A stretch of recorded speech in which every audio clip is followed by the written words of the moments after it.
So good evening, everyone, and welcome to the YESS-PAUWES initiative, second edition webinar series. So this webinar series will run from April to June, and this is our first webinar. So initially we had planned for the webinar series to start from March, but unfortunately due to the current situation ongoing globally, we were not able to have our first webinar last month. So this will be our first webinar, and then the next will come in the coming weeks. And Fateh will explain further about the next webinars. So just an explanation about the webinar series. So the YESS-PAUWES webinar series is an initiative between the PAUWES community of practice and the YESS community, and it's supported by the Future Earth and United Nations University. Through the collaboration of this team, we have organized a series of webinars last year from December to June 20. Hello everyone, I'm very glad to see you again and to meet you again and welcome you to the webinar series on sustainable development in Africa, shaping the future of the continent, edition 2. As introduced by my colleague Brian, this webinar series is a YESS-PAUWES initiative with the contribution of Future Earth, Food, Water, Energy Nexus Knowledge Action Network, NexusCan, and the United University in order to engage with young and smart generation from Africa and have an open discussion on how can we together shape the future of our continent and contribute together to the sustainable development and the establishment of the Agenda 2030 and 2063. Today we continue the first webinar for the edition 2, and together we welcome one of the most inspiring change maker in North Africa entrepreneurial sector. It's a personal point of view, but I'm sure that you will all agree with me after having the first discussion with him. Our keynote speaker today is Mr. Nazeh Ben Ammar. There is a lot to say about our speaker today, but I will summarize his excellent value in a few sentences. Mr. Ben Ammar started his career as a service engineer in the oil industry to develop it rapidly afterwards into a family business company. He held the chairman position at Mami Holding, which is one of the leading trade house and turnkey factory supplier for the textile industry in Tunisia. Mr. Ben Ammar is also the president and chairman of Excellencia, which is B2B partner of Samsung in Tunisia and the air conditioning, IPTV, LFG, and security products. Mr. Ben Ammar has also certain number of honors and awards. He is the former president of Tunisian American Chamber of Commerce, the former president of the AmCham MENA Council, the former president of Rotaract Club of Carthage, Tunisia. He is among the founding member of Connect, Confédération Nationale des Entreprises Citoyennes, the Tunisie Employee Association, Carthage Business Angels, and Wiki Startup. He is also a member of board of the Tunisian German Chamber of Commerce, the AHACA. Mr. Ben Ammar is the president of Carthage Business Angels and the senator representing Tunisia at the World Business Angel Forum. The webinar topic today is about innovation in Africa. Mr. Ben Ammar, we welcome you again, and I give you the floor. Thank you very much. Okay. Thanks a lot, Fatin. Thank you, Brian, for making this happen. I'm really glad to be part of your second series of your webinars. I'm glad to see that Africa really exists through you, through other NGOs, by bringing all the African continent together. The youth are definitely the future of this continent. And you will see through my presentation that something has to be changed. Today, I think that 300,000 years of human history, 2020, we remain a year where everybody will remember it in 100 years, and 30 years, and 2 years. And hopefully it's an episode that we will rapidly forget, but definitely something has to be done. So with Fatin, I chose a subject that how is there any chance for Africa but to innovate and institute the entrepreneurship spirit. And this is now. It's the moment where we need to do a reflection during this period of the pandemic era with this pandemic issue with COVID-19. What is happening today in Africa? There are 54 countries, all of them that are hit by the coronavirus. We know very well that we don't have the resources in order to face this problem with very poor public health infrastructure, very weak social welfare systems that exist almost all over Africa without any exception.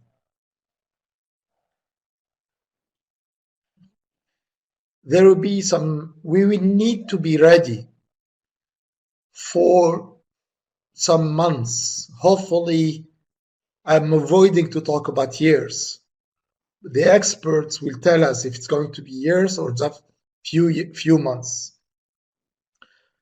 Not only there will be losses of our families, friends, neighbors, people in our countries, but we really expect drastic losses of revenues and very slow economical growth in the next coming years.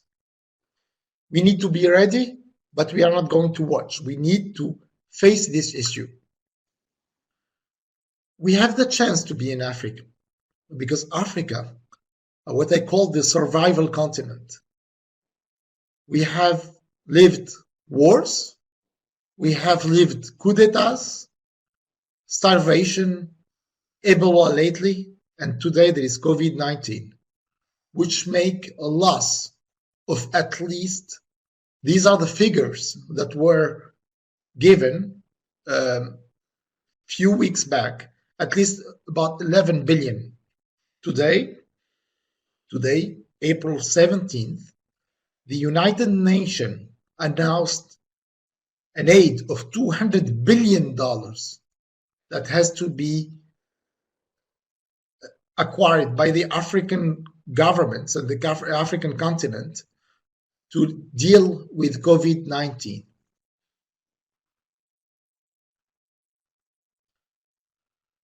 Now, it depends on our government, on our leaders. Are they ready to act boldly and to act now? I've been trying to do some research since a couple of weeks when I learned that I'll be doing this presentation about how are our governments all over Africa are dealing, or how are they prepared to deal with such an epidemic, or if we talk about today, it's a continent issue. So we need better governance, definitely. We also need to take immediate measures. We cannot wait. A week will be too long. One extra day, it will be too long. Plus, we definitely need international support, which I was avoiding to talk about support, because Africa has always been waiting to get support from overseas rather than from within the continent. But unfortunately, this disaster, the international support will be definitely needed all over the world. It's not going to be specifically for Africa. The picture that I chose here, it's reality. We are living border issues. There are some measures that have been taken by some governments. Border control, is it really a health or a security concern? Right now, many countries, among them Tunisia, where I'm from, we tried to close the borders in order to avoid contamination. We also ask people to stay at home in order for the same purpose. these measures, we can see the different countries, how they dealt with them. For example, South Africa, Kenya, Ghana, Gabon, they banned flight from affected countries. Another, Tunisia and Morocco, the suspension of all international flights. We can see that also Rwanda, Mali, Congo, they just put some quarantine measures for travelers. And then for South Africa, Zimbabwe, it's just a terrestrial border control. All this will affect the reality of the African continent, where it's a reality. We live cross-border measure. We go to neighboring countries, if it's North Africa, Western Africa, Eastern Africa. So these are for trade issues, for family issues, for tourism. This is reality. But since I need to focus more onto the business part and the startup and the entrepreneurship part, I have to deal and talk more about the impact economically on this closure of borders.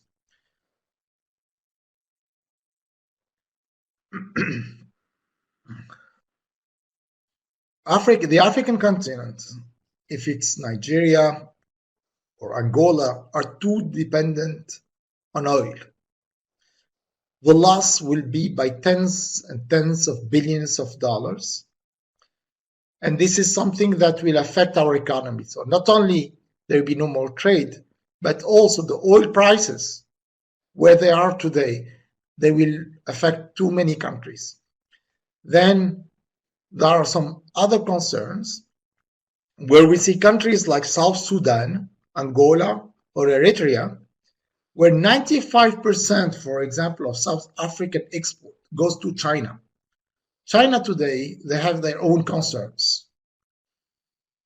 So exporting to only one continent or to one country, it's very dangerous, and we will feel it. So I'm really worried about countries like Tunisia, for example, where we used to do exports mainly to 3 European countries, France, Italy, and Germany, and a little bit more to our neighboring countries, Algeria and Libya, that are facing their own problems today. The slow demand on oil will keep going. Imagine that 70% of the oil cargo is unsold until today, which is an unbelievable number, by the way, which might bring the price of oil even further down.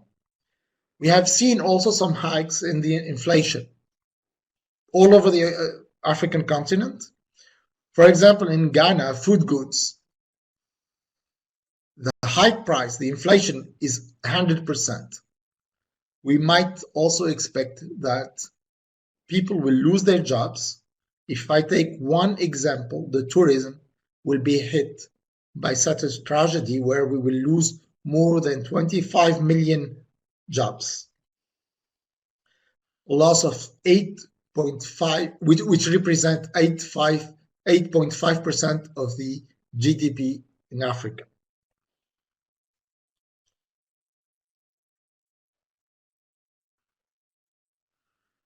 The world situation, the world trade situation, as it was just before the COVID-19, was already in trouble because of the world trade situation, where we are living right now.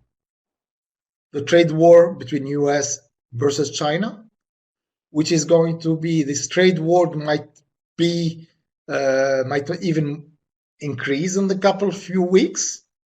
There will be lots of pressure from America because of this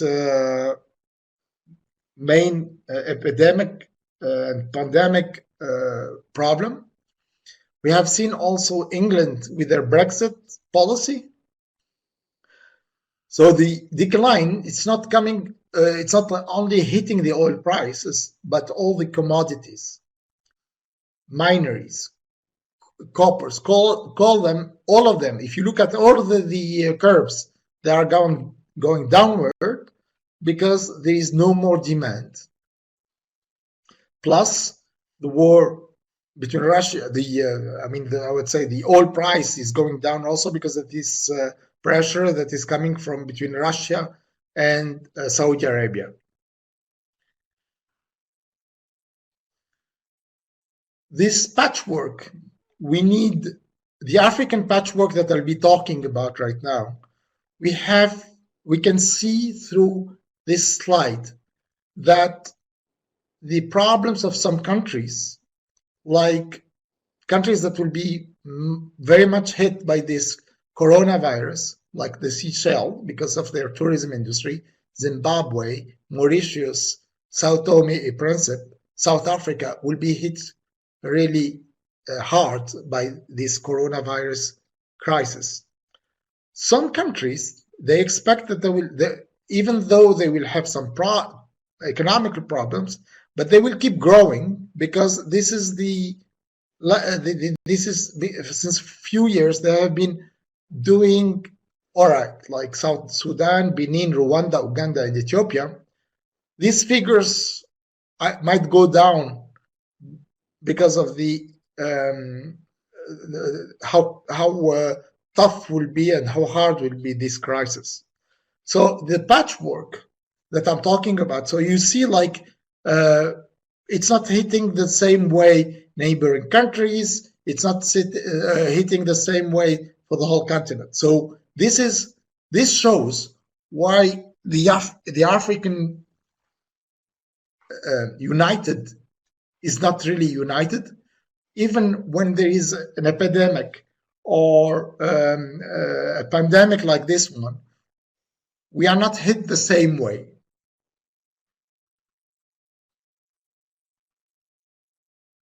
How does COVID-19 affect the African economy? The most affected sector, as I said, will be tourism, air transport, logistics in general, and this will hit the GDP of the sub-Saharan Africa.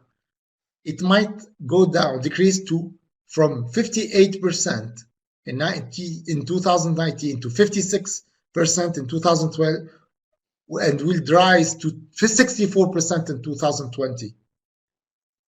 This decrease in the GDP will definitely cause some other social problems that we need to deal with at the earliest. What do we expect? We expect less trade and transportation, reduced tourism, decrease in agricultural production, decrease in mining, fewer investors coming to Africa. The fiscal impact will be very high, and unemployment will definitely rise.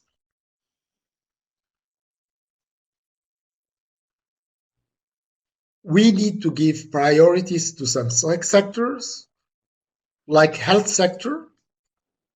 Recovery will not come before 2021, and the best case scenario, if the pandemic wears off in the second half of this year. We are in the second half of April. People are not very optimistic about this, and I think that Africa didn't reach the summum or the maximum number of people who are hit by the coronavirus. So we need to be extremely careful with this figure that is coming from the IMF. We might, if things will go okay and we can control the pandemic, Côte d'Ivoire might do okay. If we look at all the sub-Saharan African countries, we will not go back to our GDP level per capita before. Okay, all have been said. What are we going to be able to do about all this? If we don't go with disruption, if you see the mouse, we are living in this phase right now. If we don't go with the disruption philosophy, that's why I spoke about governance, about our leaders, we will not learn anything from what we are living, what we are going through right now.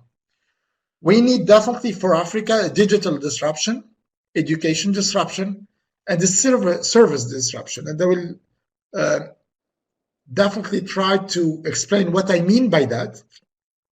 So we need to leverage the people analytics. We don't need to bring people expert from outside to tell us what we need to do, because we know our problems from within, maybe as much or more than experts coming from all over the world.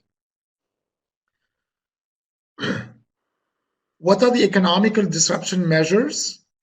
We definitely need to go through a process where we have to change all habits.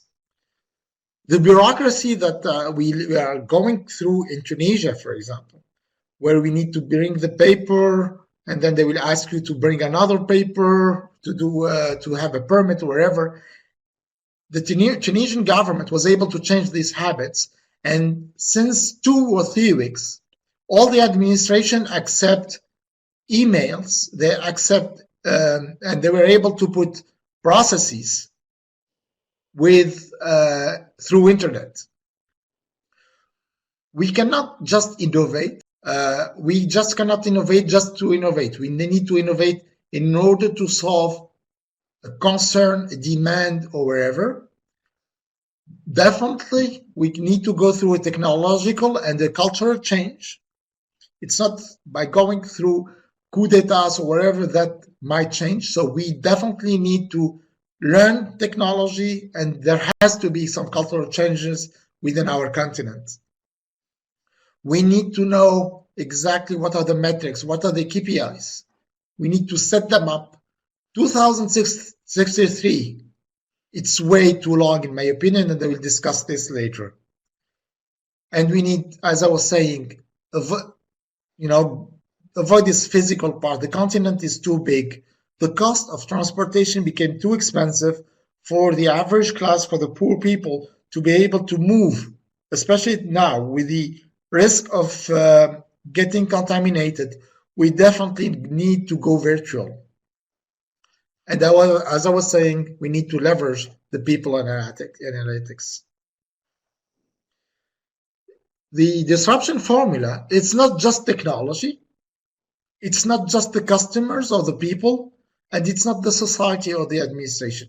It's a mix of the three that will allow us to succeed in our disruption. And it has to be done by all African countries, by you, the youth, by all the NGOs. We need to avoid and to do not accept the old manners. We need really to go through a change, and it's now or never. What are the hot future sectors? It will remain fintech. It's an issue about money and the easy of access to money, to credit, to money transfer. This will allow people to succeed in their future decades. We have seen some interesting cases in Africa, like Bissau, Opay, Enter Switch, etc. Definitely, the healthcare will be a sector where there will be lots of investment.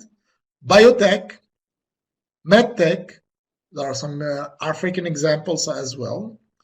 The energy issue has to be solved once for all. The technology is mature enough that we need to, it's not a choice. We need to go for clean energy. People will be more awakened about clean energies, what do they eat, etc. Training and education will be among the major sectors where there will be an interesting, I would say, wealth to be made. Since the crisis, since a month right now, all of my friends who are in training and education, they are making money. and they will keep making money, and their turnover will grow in 2020. Smart mobility and smart city definitely will be something that we will need to consider. Agri-tech definitely, with all the channel from the production to the distribution, and that's why I'm moving to the last but not least sector, which is gastronomy and delicatessen shops. This is a sector where people will look at more in the future at what they are eating than until now they were eating anything or products coming from all over the world. In order to do that, there has to be some technical hubs. As you can see in this second patchwork, we can see that some countries in Western Africa and Southern Africa, Eastern Africa are way ahead than the others. We cannot deal with concerns and with the future of Africa if it remains like this. If our neighbors in Tunisia will remain as they are for the entrepreneurial spirit, we will not succeed on our own. We can see some interesting figures where there are 5 countries who have half of the active tech hubs. Among them is South Africa, Kenya, Nigeria, and Egypt. The average active hub is about 4.3 years old. And we have seen that there has to be mentors. There have to be some investment coming from multinationals and large companies.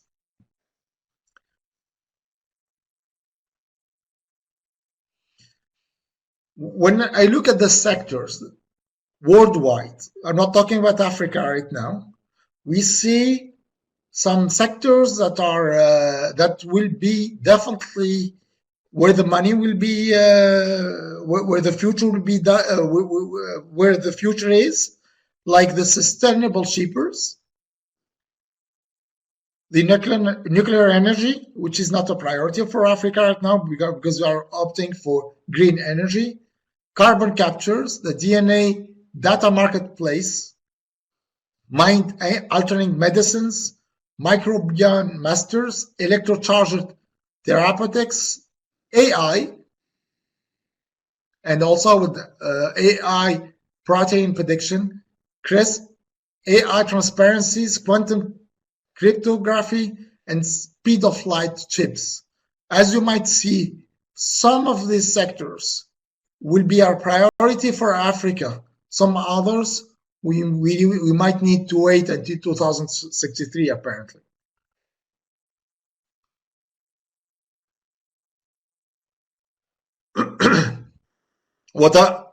These are the trending. This is about Africa. These are the trending sectors by number of deals.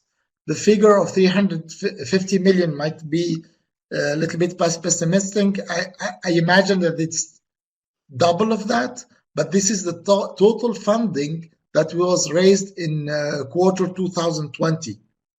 So as you can see, the fintech is way ahead. Then we see the media and other sectors, but this the trending sectors might change after the COVID-19 crisis. This is how it is spread within Africa by sectors and by region and by country. The volumes per month in millions, and then we see the fintech sector that is way ahead, as I've said earlier. Now I looked at the World Bank report and their advices about where we should go as an African country. Countries in Africa should strive to maintain trade flows. So definitely we need to work closer together in the future. This is to secure basic needs, medical goods, services, food, and other essential farm inputs. So we must know and learn how to work together cross countries within countries from Africa. We definitely need to control the borders, but we need to keep them open.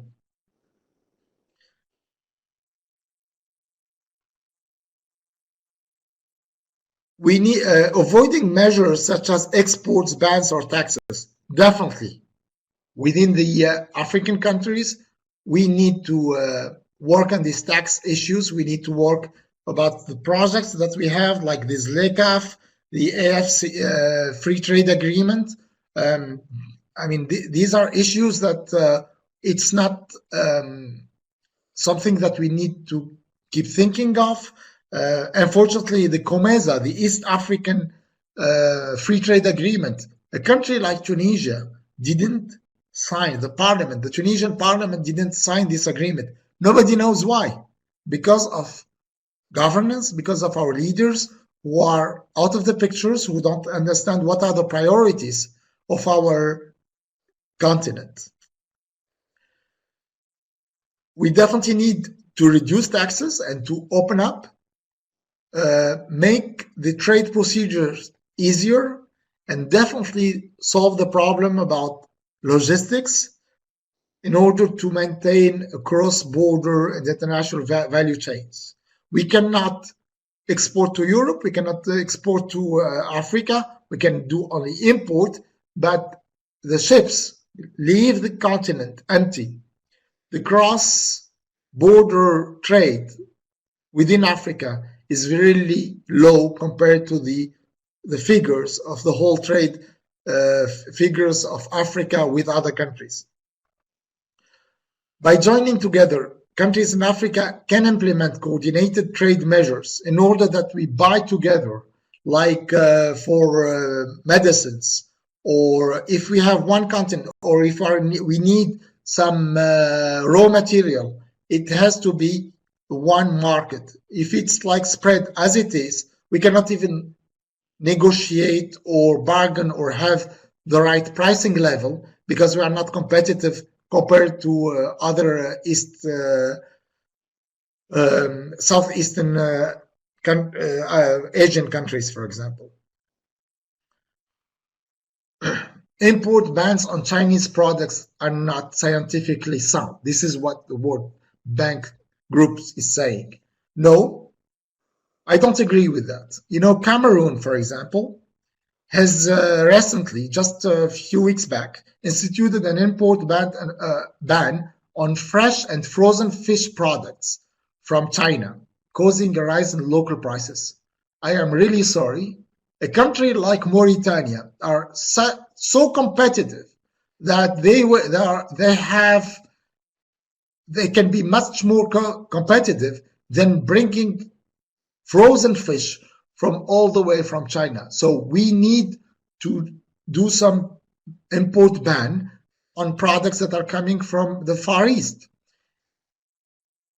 A product like garlic. Can you imagine that Egypt is importing garlic, carrots, and green ginger from China, when we know very well that Egypt and Sudan, they are able to feed, Sudan only can feed all the Middle East and North Africa.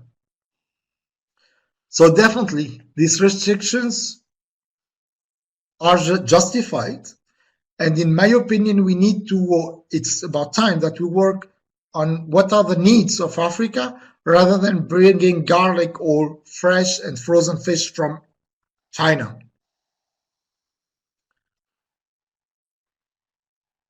Trade policy reforms can constitute a positive responses to the crisis, definitely, and it has to be done, and they have to be done immediately. The measures to streamline trade procedures at border to respond. This is also the clearance of goods and the bureaucracy have to be extremely faster. Otherwise, goods that remain at port for 3-4 weeks, up to 2 months in other countries in Western Africa, this is not acceptable anymore. Some investments also have to be done on maintaining transport and logistics.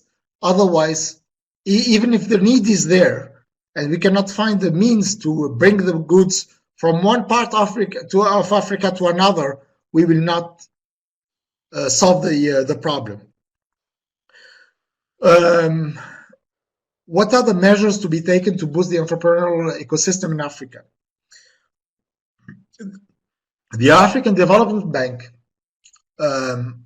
just approved a 10 million equity to help improve healthcare infrastructure in several countries in sub-Saharan Africa. I put the $10 million in red because it is a ridiculous figure. So hopefully, with the figure that I've just seen today for the 200 billion US dollar that will be coming to Africa, we can definitely solve the problem of healthcare and other infrastructure problems in the sub-Saharan Africa and in Africa.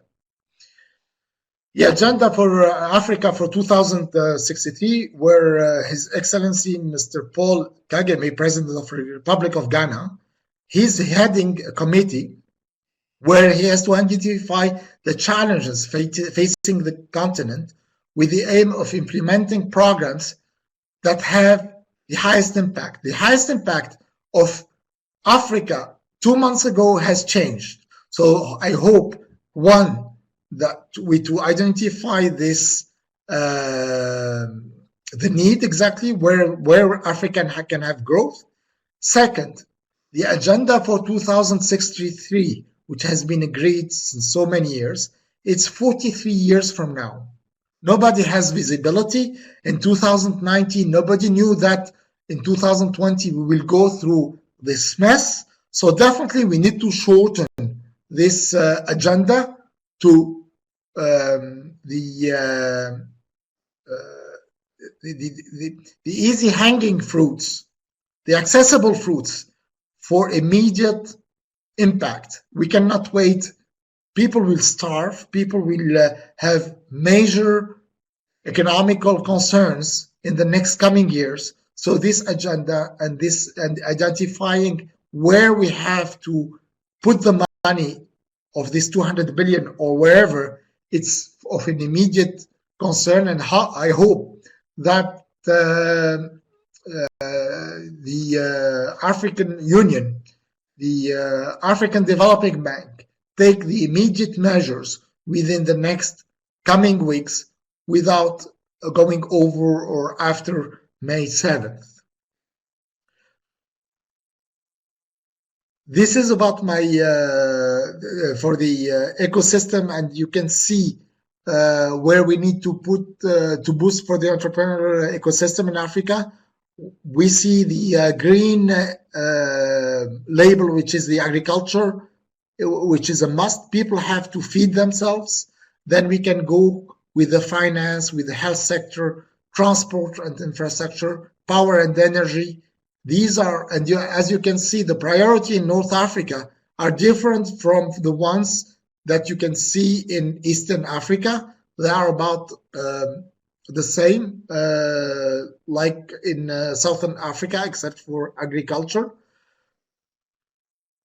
And it remains a patchwork that we need to make Africa more united than it is today. I would like to thank you. Stay home, stay safe, and be careful. And I'm ready now to take any Q. Thank you very much, Mr. Ben Ammar, for this inspiring talk. I'm requesting if Brian is here. Okay, so in this case, I will move to the questions. I have collected some of the student and the online attendee questions, and hopefully you will respond to all of them. The first question. You are welcome. Yeah, thank you so much.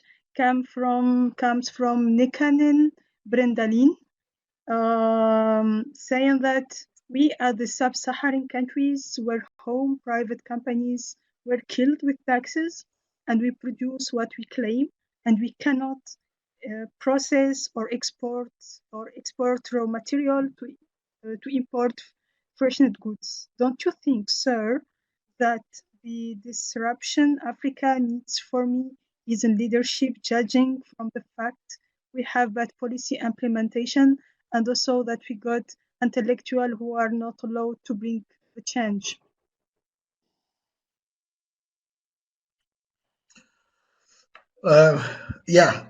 Exporting raw imports to import finished goods is a model that will keep going for some years, definitely. But you will not make money unless you are able to start thinking about making finished goods.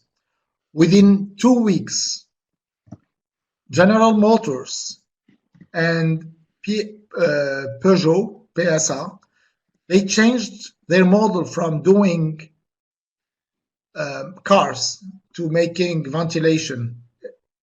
If they are able to do it in 2 weeks, we are able to do it in, let's say, 2 months. If the Chinese were able to construct a hospital in 10 days, yes, Tunisia was able also to construct a hospital in 2 weeks. It's just a question of willingness, and when the people put the pressure on this on our bureaucratic environment, we definitely can gain. With the example will be we are facing unbelievable number of examples where we see companies that used to work for Apple in China are making masks today. In Tunisia, we will have more than 70 companies that will be producing health garments and masks, not only for the local market, but also for the European market. And I wish that we can do as much as possible also to our neighbors and to the African continent. So if we would like to change, we definitely need to go through this disruption phase. The disruption phase, we are going through it right now. So you spoke also about taxes, if I'm not mistaken. Yes, we have a lot of tax pressure. And not only that, I will also say that not everybody are paying their taxes, and that's why the minority are paying high taxes and the majority are not paying anything. The majority meaning that they are out of control, or these mega large groups. We definitely need to be more fair about the tax issues. That concerns all the African countries, by the way, including a country like Tunisia. Okay, thank you for that. On to another question by Peter Ngoma. He's asking, what is the role of political leadership in all this innovation, including the disruptive technologies? In my opinion, their role is to have their hands off. And when we see the experience of Tunisia in 2018, it's only 2 years ago, where we decided to have a law called Startup Act. It didn't come from people who are at the government. It is a pressure that was coming from us, all of us, business angel associations, incubators, entrepreneurs, where we are pushing in order to have a legal frame, in order to make it easier for entrepreneurs to survive. It's not through tax incentive that we can succeed as entrepreneur. An entrepreneur will succeed because he has a great idea and he knows how to defend it, and he knows how to team up with people around him that are able to succeed with him and to share wealth.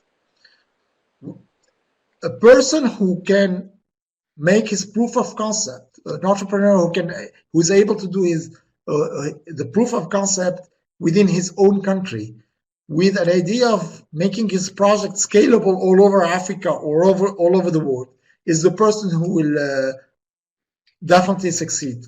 So, in my opinion, if a movement comes in from the different initiatives all over Africa, the African Union, the African Developing Bank, and all the African institutions will put the pressure on the local governments in order to follow one track, in order to have a large ecosystem and such an, I would say, create like a market or create like a discussion within these African countries in order to put the pressure on every single. Yes, the African leaders are the African problem. Unless their mentality changes, the change we need is far from being a reality.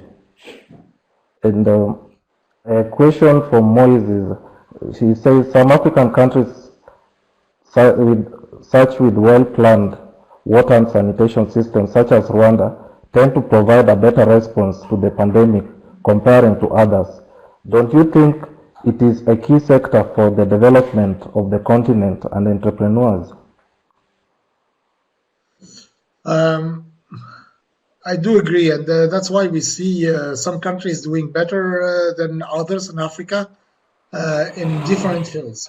You spoke about energy, water sewage, water sanitations, the lack of water in some other parts of Africa. So it depends on sometimes on the leaders, but also the people.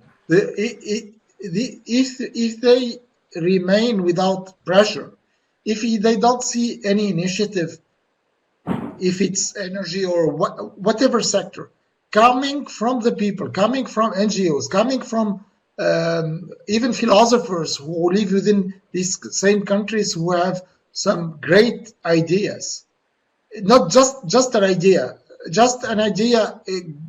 we have thousands of them. There have to be some think tanks.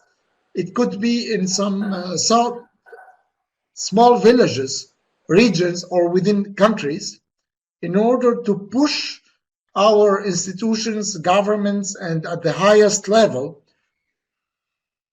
to feel the pressure that a problem like energy or water have a survival issue, health sector. People do not play with that. They know that if they don't solve problems as important as these ones, then comes education and other infrastructure issues and things like that. When we talk about food, when we talk about water, when we talk about health access, definitely it is a priority. And if you are able to solve a problem in one field, definitely you are able to solve another problem in the same region in another field, and then it can spread out very quickly. The example of Rwanda is unbelievable. Some countries wanted to change, they were able to do it, and then economical figures will grow, trade will grow, people will feel safer, and these are the examples of success stories or success countries that we might not need to copy as they are, but we definitely need to get inspired from success stories as Rwanda. I do not hear you. We continue with the questions. One question comes from Diana Imbegwa. She said, what can be done to make sure that youth are given the opportunity to spread ahead projects and programs related to sustainable development? Because currently we have many youth with knowledge and skills in the field of conservation and sustainability as a whole, and those given the power to do this are all the generation with no knowledge on current technology and emerging issue on sustainable development.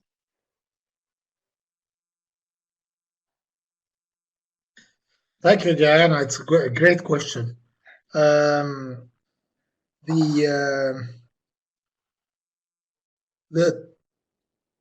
the know-how of, I was saying that in my presentation, that we have within our own continent, the expertise that we have in sustainable development, and in all the fields that we are talking about. Plus, if we add to that the diaspora, the African diaspora that are living overseas, if we put all the effort, all these people, we definitely have to come up with a model where we cannot copy what happened in countries like Portugal or call it Italy or Greece or wherever. We cannot copy what happened also in South America or in Vietnam or wherever. It has to come up from within our continent, and we do not have this choice but to work on processes. And the next question is, some countries with well-planned somehow sanitation system, such as Rwanda, tend to provide a better response to the pandemic compared to others. Don't you think, sir, it is a case sector for the development of the continent and on entrepreneurs? Rwanda is not an island. Rwanda is a country that is part of Africa. If Rwanda succeeded, their neighboring countries should see why they didn't succeed. Is it because of the person? Is it because of historical reasons? I don't think so, because we have the same history. We have been colonized by Italy, by Germany, by France, by wherever. So there are so many common things that if, as I said earlier, if one had succeeded, that's the best case scenario that we should get inspired from, not to copy it as it is, but to get inspired from. Plus, if we look at what are the success stories in Egypt or in Ethiopia or in Nigeria, and we try to get some experts from these countries in order that the countries that are neighboring Rwanda get influenced by such successes. Definitely, Rwanda is not an island. Rwanda has succeeded because there was some leadership and there was a will. It's not by chance. They were able to go from the catastrophe, from we know exactly what happened 25 years ago in Rwanda and where they are today. So Rwanda is a great case. Ethiopia, where they were 30 years ago and where they are today. We talk about logistics. We have been delivered lately by Ethiopian Airlines to Tunisia for urgent health machines and health goods. 30 years ago, Ethiopian Airlines didn't even exist, or almost nothing. These are the cases where we need to look at. 30 years ago, Ethiopia didn't have any textile industry. Today, Ethiopia is doing much better than Tunisia. We need to learn from our experiences. Ethiopia should learn why Tunisia will not keep succeeding in textile industry, because we don't have raw material. So the textile industry, with all the innovation that we can have within this industry, should not stick only to labor. It should go to textile, and it should go to raw material, because cotton is very close to Ethiopia. So we can become very successful if Ethiopia and all the Eastern Africa, plus the Western African countries who have the cotton, to work on such an industry. The car industry as well. There are some countries who are doing extremely well by not only making cars, which is not maybe a priority for us right now, but making the car components. Look at Morocco. They are doing extremely well. Okay, now they started constructing their own cars. They are constructing cars for the European market and also for the African market. And in my opinion, it's about time that we go buy only the Moroccan cars for the time being and build up some industry around that by selling cables, frames, or whatever to Moroccan or Algerian companies who are doing very well. Okay, thank you for that. So, just to finalize, maybe you can just give us your final words and probably the last question on what the youths can do during this lockdown situation, what entrepreneurship ideas they can undertake right now.